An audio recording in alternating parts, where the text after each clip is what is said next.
ตรายอันตรายเส้นทาง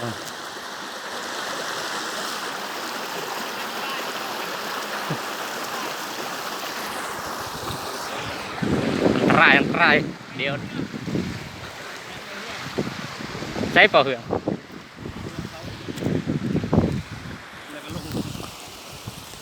จัดการเลยวันนี้ เหืองอย่าพาไปสิตายพาเดี๋ยวก็จะขับเองก็ได้แต่เขียน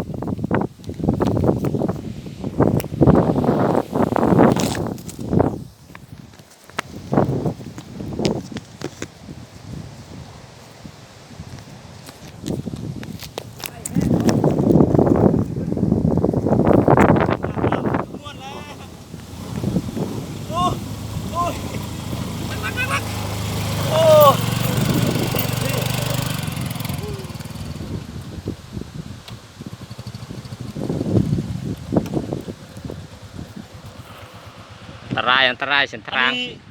ปอเฮืองอันนี้ไปดูไล่